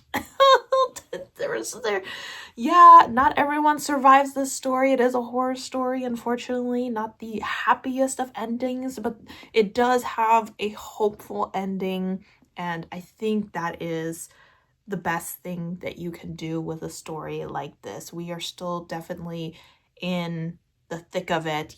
This whole book takes place over probably like maybe a week. Obviously a pandemic does not end within a week, but We have learned a lot. We have come a far way, and we know where we're going, and we're going forward with hope as a new and better person. And I love this book. I really do. Like, there's a part of me that just kind of wants to sit with it and cry a little bit, because it's just, oh, what this author did was just amazing. Truly amazing. Yeah, no, 5 stars. I probably haven't even said everything that I could say about this book, but I just finished it, and I have a lot of thoughts going around my head. So wow. Okay. Yep. No, this was a 5-star read. I mean, this was the book that I put as, you know, it wouldn't be my favorite, but it wouldn't be my least favorite. This was my middle book. I mean, I highly doubt. I mean, I would love if The Rotting Room was another 5-star, but I honestly doubt it. This book, the only reason I didn't think it could be the top one was because I was worried that the sexual violence would be too much, but it wasn't. It really wasn't. I mean, obviously it played a part in the story, but it never got to the point where it became overly grotesque or overly explicit or anything like that. There was never really any full-blown on-page sexual assault. So in case that's something that you're worried about, I think that it was always handled really well within the story, just enough where you knew just like what was happening, how terrible it was, how scary it was, without becoming full-blown like trauma porn or anything like that. So I think that the story was beautifully balanced, honestly well written. And I was reading the author's notes. I don't know if I should say this. Some people may see it as kind of a trigger warning. So if you really want to know like literally nothing about this book, there's just like one little thing that I want to throw out there. But of course, just like jump forward until I'll put like a little mini spoiler right here, and once that disappears you can come back. So there is a dog that she meets in this book, which I believe I mentioned, and he is very protective of her, and honestly he's the goodest of good boys. He really is. He tore out some throats for her, and we stan a dog who does that. And unfortunately, he does not survive this story. I know that there are some people who are like, if there's a dog in the movie, in the book, I need to know if the dog survives. The dog does not survive this book, and he has a very difficult death to witness. And reading the author's note, she talks about how she had lost her dog, and it was one of the most painful things that she has ever experienced in her life, and how she knew because of that experience of hers that the dog was going to die from the very beginning. And I just think the relationship that our character had with this dog, I'm like,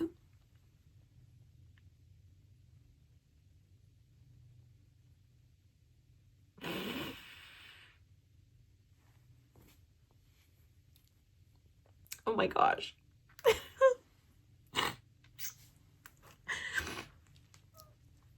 I mean, obviously I am a cat person, but there is a kind of love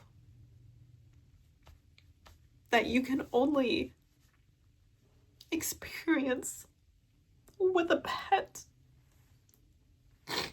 And obviously I've experienced the loss of a couple of pets, and I could just feel the love that this dog had for her and that she had for this dog, and I could just imagine the author just pouring in her own experience with her own pet, and it was really beautiful. I didn't even cry like this while reading it, but like talking about it, oh my gosh.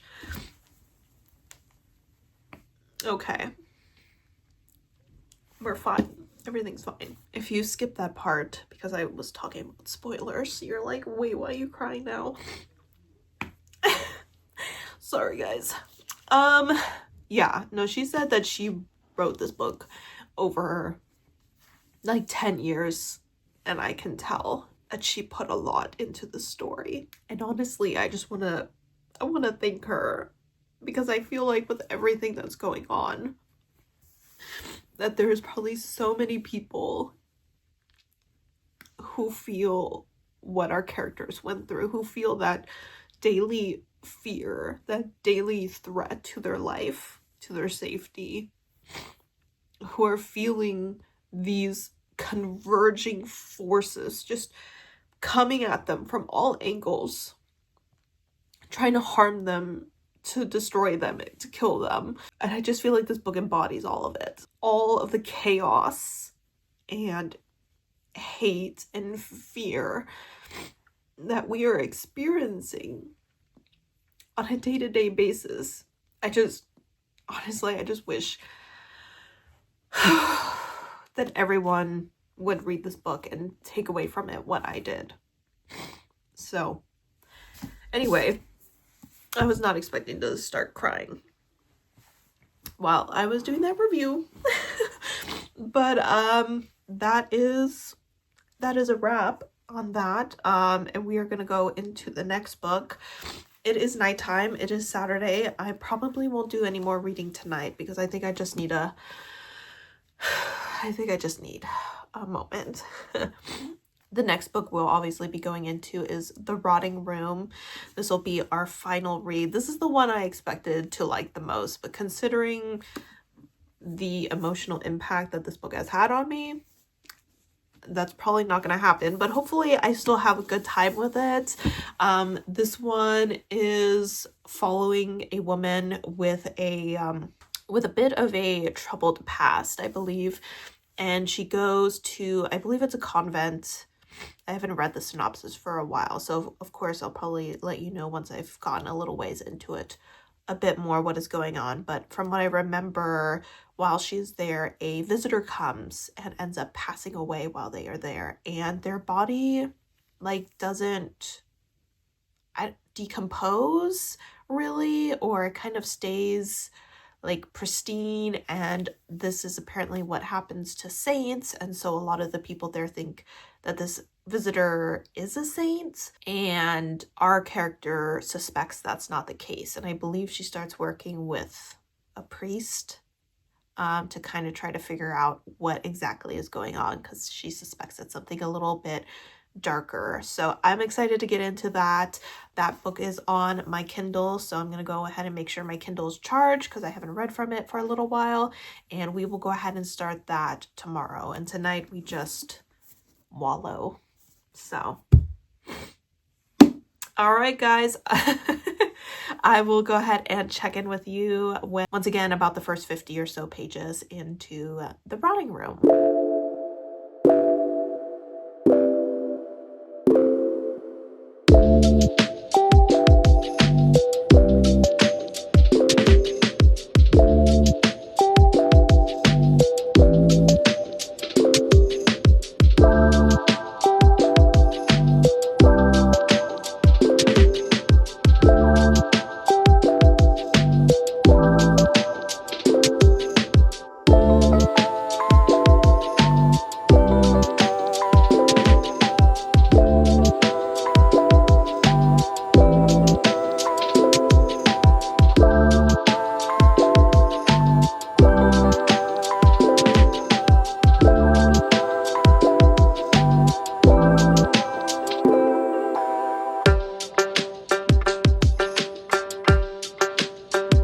So this is my desk setup right now.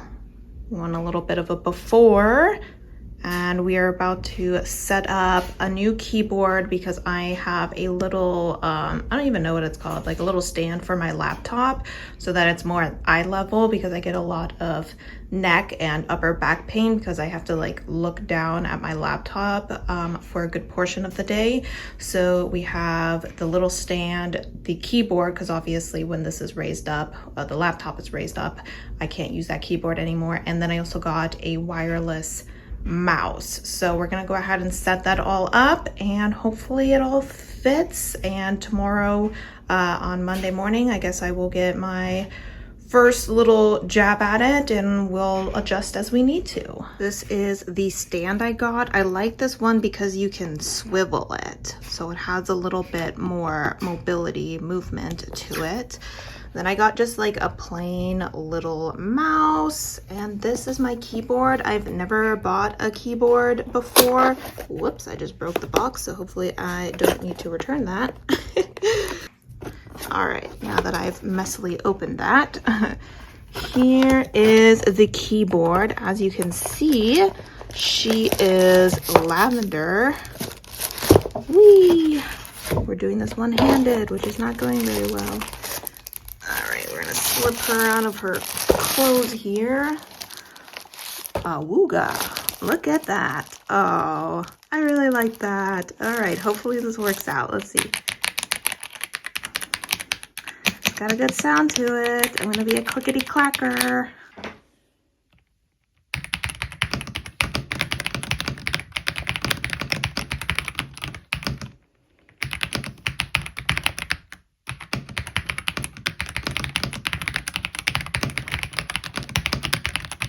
Alright guys, here we are. As you can tell, I like purple, I guess. That's my water bottle. And this is the keyboard. It is all rainbow colored. I'm not sure if I'm going to keep the wire. I mean, I don't know if... I think I can do it Bluetooth, so I would just need to charge it and then get rid of that. But we will see. For now, I'm just leaving it as is. This is how my screens are set up. And then over here, I just added a couple of purplish books to go with the theme. I did decide to go with the laptop on the right side because of my cat picture here, my bow tie, who passed away a few years ago. I obviously want to see him, and the monitor would have been too high and was covering him. So pretty happy with this. Like I said, we'll see how it goes tomorrow once I actually start working on it, and I will adjust it as necessary. But super excited that I finally set this up. All right, everyone, it is update time. How do I want this? Probably should have figured that out, but there we go. Okay, so it is time for an update. I have reached the essentially 50% or 50 page mark. I'm on page like 48 and just finished a chapter of The Rotting Room. I am 15% through it. This is definitely the shortest of all the books. It is a little bit under 300 pages long, so hopefully it doesn't take me too long to get through this. So this seems like it's going to be a dual POV book. We are going to be following the point of view of Raffaella, our nun, as well as the priest, who we've only had one chapter from, so I'm forgetting his name right now. So I'm just going to call him the priest. So essentially, she used to be part of this other abbey, and this abbey was found to be doing some not church approved activity. Essentially, it seems like they were starting to get into like animal sacrifices, and maybe it was kind of hinted at potentially even something like a little bit more than that. So obviously, when that was found out, the church intervened and was like, nope. We don't do that. We don't do animal or human sacrifices or anything like that. So they shut that abbey down. And it seemed while some of the women in that church or that abbey were obviously abolished or whatever it's called, they were like kicked out. They're like, nope, you can't be in the church anymore.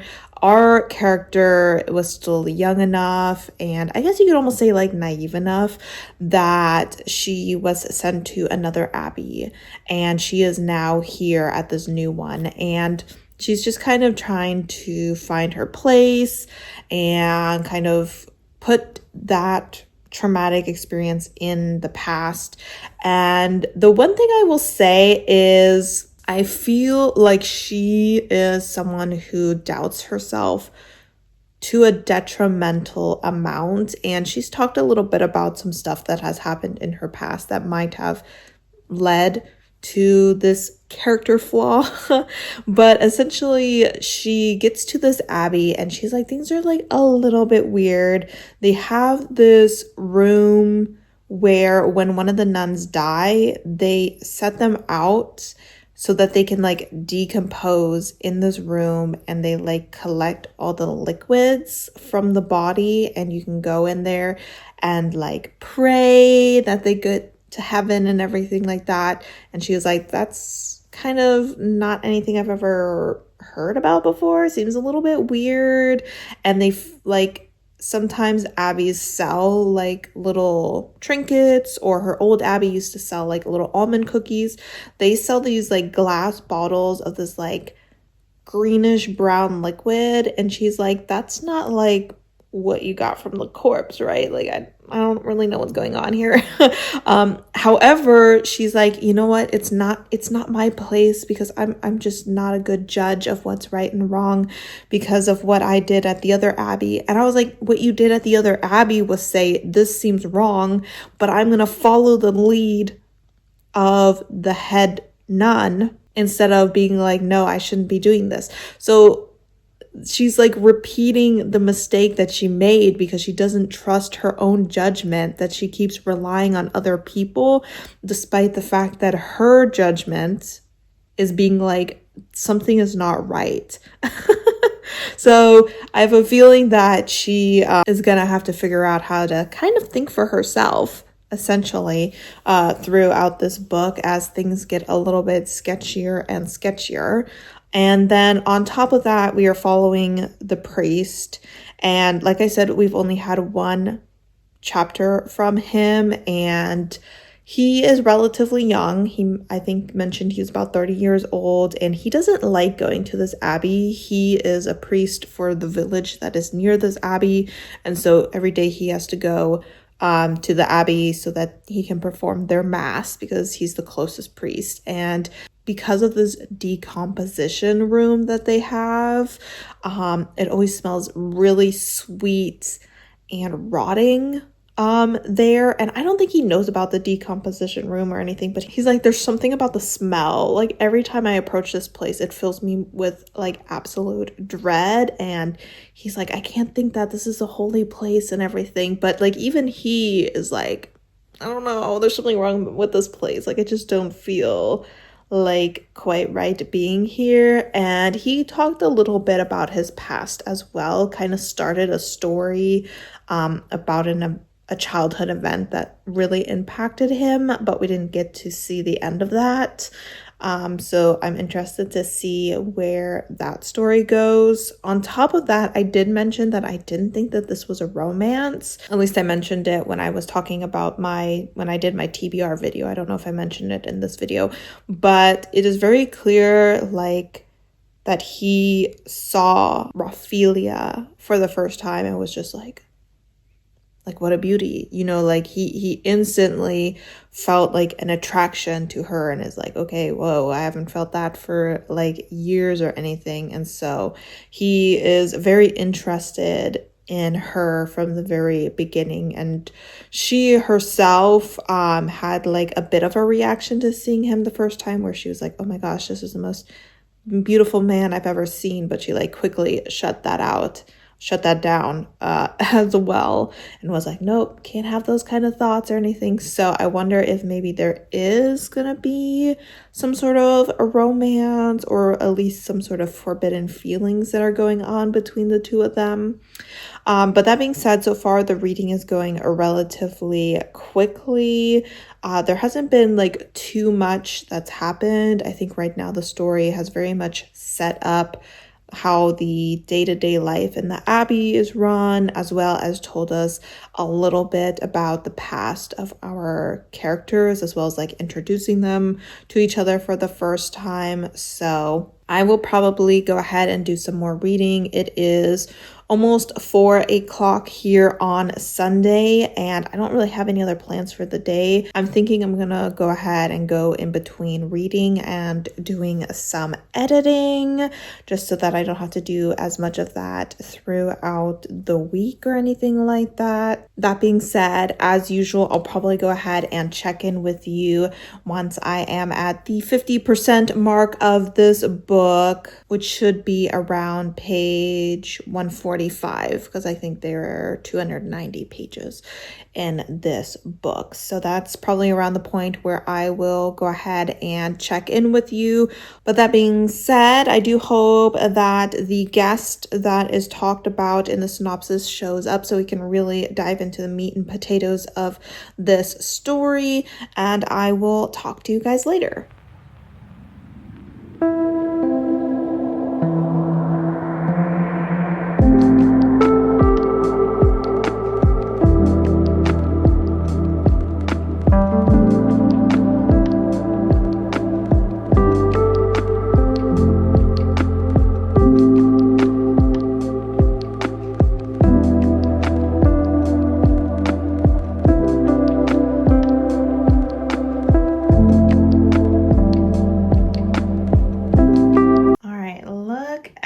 That. I don't know if I should unplug it during the night because that seems like a waste of energy. Let's see, does it turn off if I unplug it? Okay, it does. So I think I will go ahead and unplug it during the night. Hi, Loki. Why are you in here? You want to leave? This is a poor stuffed animal that has become a doorstop because this door likes to just like close itself. But I'm very excited for my new keyboard. It's not often that I'm excited for a Monday work day, but I finally get to use it. That is a pair of pants. That is my cat. Believe it or not, I do not require glasses. Cats just have a tendency to look like clothing. Right, Chunk Chunk? It is that time of year where every morning when I wake up, the kitties are on the heated bathroom floor in front of the heater. Ooh, that's nice and warm. That's nice and warm, yes. All right, guys, so I am like 33%, a little over 100 pages through the book. I'm not 50% through, but I just got on my lunch break and I just feel like I have to update you guys because I'm not saying I'm gonna DNF this book or anything, but whoa, lighting is a little crazy. Let me find, I just wanted to enjoy the little bit of sunshine that we're getting right now.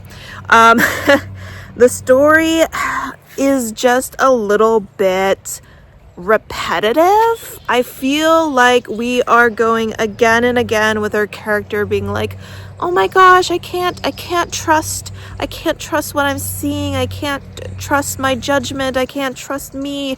You know, I've been known to have this great imagination my whole life. People have told me like, wow, you're just thinking all these things that could never be, and like what you're seeing and what you're hearing and what you're believing just like isn't true. And so like I don't know what to do because everything's so weird, but like I've thought things were weird in the past and I was right, but also I have an imagination. And I'm like, girl, oh my gosh, like I don't understand how she doesn't take the fact, like her experience, like she keeps talking like, last time I was at an abbey and they were doing something weird and I just let it happen and I shouldn't do that again. And then what does she do? She like lets it happen again.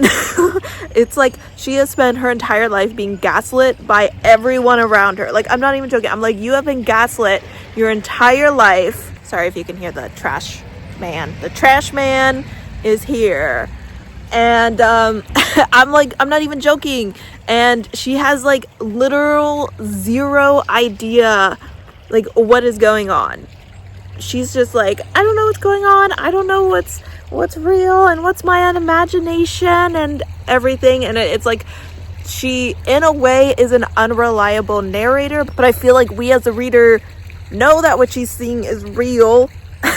She's the one who doesn't like know whether or not to believe herself, and it's just getting a little bit frustrating and a little bit repetitive. And I just feel like the story has really slowed down so that we're just like watching her go through this cycle of seeing things and not knowing whether or not she should believe them. And you know, I get it. She seems to be in a situation where she's the only one who's like things are a little weird, you know, I don't know how I feel about this, and it can be hard to be the odd one out, but I really feel like her experience at the other Abbey should have really given her a little bit of confidence in her ability to tell right from wrong, and she just keeps saying, I need to learn from that experience, and then doesn't learn from that experience. And so she's just a very annoying character, in my opinion. She spent her life as like the beloved daughter of a wealthy man who was like, no, you can't like work or anything, that's not what a lady is for. And then she was raised from the age of 12 in this other abbey, and just raised on like religious schooling and not like actual schooling. So in a way she is a little bit sheltered and maybe a little bit ignorant because of like the life that she has led. But I also feel like she's had some pretty extreme life experiences when we're talking about like witnessing human sacrifice that should have woken her up to, you know, some of the horrors of the world, so that she can recognize them when they appear before her again. So yeah, it's a little frustrating right now. I feel like even though the story is shorter than the other ones, it feels like one of those books where I feel like I'm reading and it's just not progressing at all, which is a shame because I was kind of hoping to enjoy this book. But so far, like even Bruno the priest, who his name is Bruno, by the way, last time I wasn't sure what his name was, even his part seems like a little bit repetitive. Like he's only had 2 chapters, but both times he was just having flashbacks to this event from his past, which, you know, I'm not really sure how that's gonna play into the story at all. And also him just getting hot and bothered by Raffaella's presence. That's just kind of like all his scenes are for him being like, damn, she just like so fine, like I can't handle it, like why is she so fine? Also, I got injured in the woods and this old lady helped me, and that was a very traumatic event because I'm assuming this old lady dies. She hasn't yet, but it seems like that's what it's leading up to. I don't know, but I'm like, what is the purpose of his part in the story? I'm not really sure yet. I'm feeling a little bit lost in the story, trying to figure out what exactly we are supposed to be getting out of this story, but I will keep chugging along. Like I said, I'm on my lunch break now. I'll probably do some reading outside because it is beautiful, despite the fact that we had our first frost today. I don't know if I've shown you guys this. We had this built shortly before I went to Italy, or, you know, the patio portion and this path.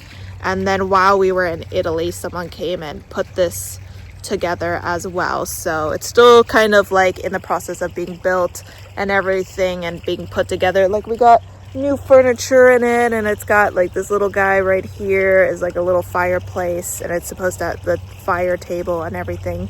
But yeah, so I'll probably go hang out there and keep reading it. I have to admit, like if I do reach the 50% mark and I still feel like a hamster in a wheel like I do right now, there is a slight possibility that I'll DNF, but who knows? Maybe things get a little better. Officially, our visitor has died, so that is supposed to be like the main plot of the story. So hopefully now that they are something exciting will start to happen. So I will go ahead and probably check in with you at the actual 50% mark to let you know if I'm continuing, if things have improved, or if I'm going to go ahead and cut my losses with this book.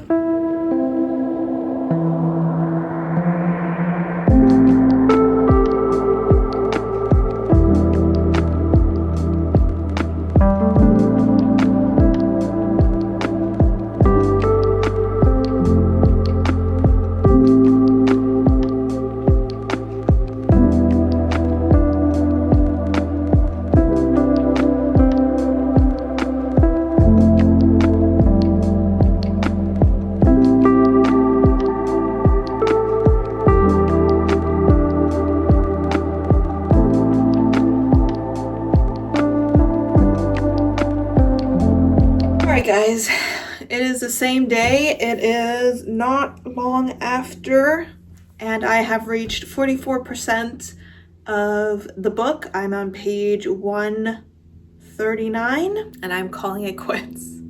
I am calling it quits.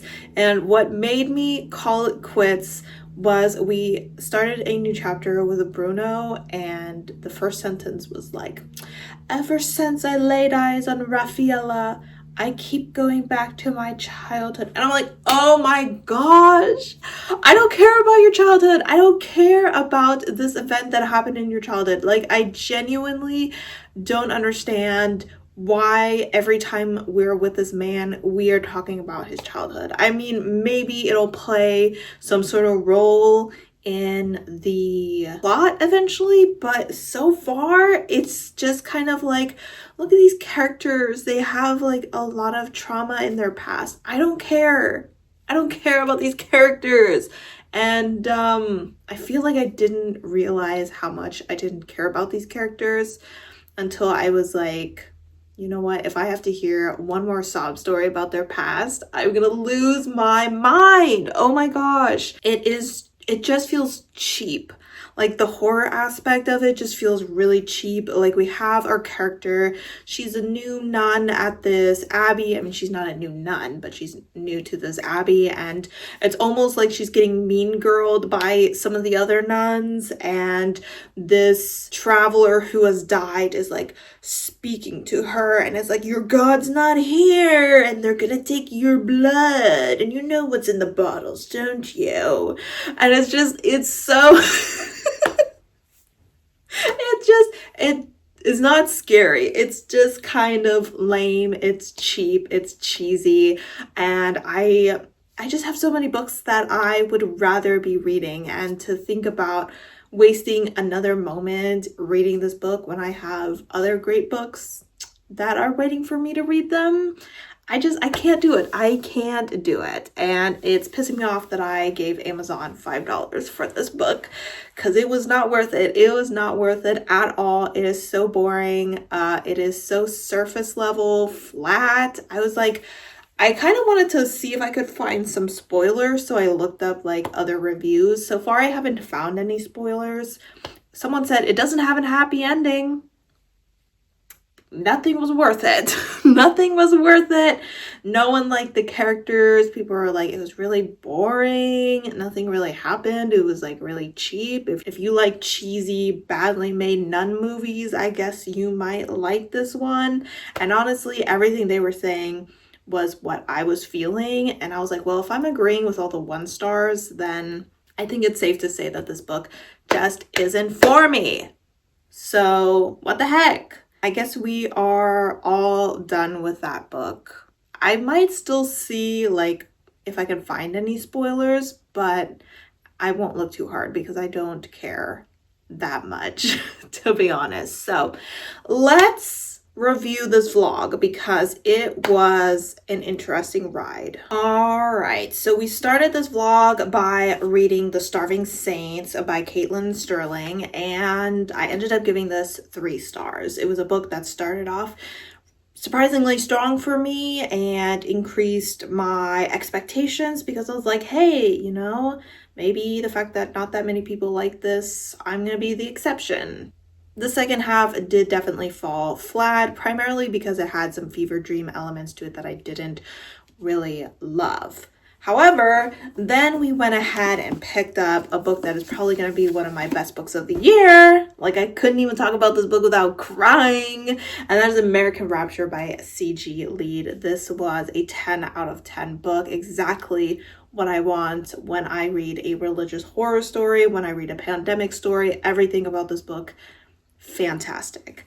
And then we end up on a bad note and we have a DNF with The Rotting Room, which is kind of crazy because let's remind ourselves that I read these in the order that I thought I would like least to best, which essentially means I thought I would like, whoops, that's upside down. I thought I would like this one the least, I believe. Yes, I thought I would like this one the least. I like this one the middle amount.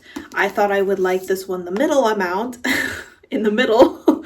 and I liked it the most, and I thought I would like this one the most, and I liked it the least, to the point where I didn't even want to finish it. And if we remember, the Goodreads ratings said I would like this one the least. Goodreads was right about that. It would say I would like this one the middle amount. It was right about that. And it said I would like this one the most, and it was right about that. So Goodreads won 0 to Natalie because I got it wrong, and Goodreads apparently knows my taste a little bit better than I do. But I still had a lot of fun with this vlog. I feel like it's been a while since I've really done a themed vlog, so it was fun for me to go ahead and read all of these books. Do I know what it is in a religious horror book that makes me enjoy it so much? Good question. I think I like a lot of social commentary to be in there. I like to explore the different elements, the positive and negative elements of religion, how religion can be good but also can be bad. I like to be exposed to characters who have different religious views that discuss those throughout the story. I like religion to be a horror aspect of the story, more so in that those who practice the religion have somehow become corrupted because of their belief and become the horror element, more so than because of any sort of actual demonic force. So I think that plays a little bit more into the social commentary of it, the Christian nationalism aspect of the story, the religious extremism aspect of the story. Those are things that I can relate to a little bit more because I witnessed them happening here in the real world, more so than like demonic possession and like evil nuns or something. So, I mean, I do think it's still a genre that I'm relatively new to, that I will continue to explore, but I think that I enjoy a bit of a more complex story because my feelings towards religion are rather complex.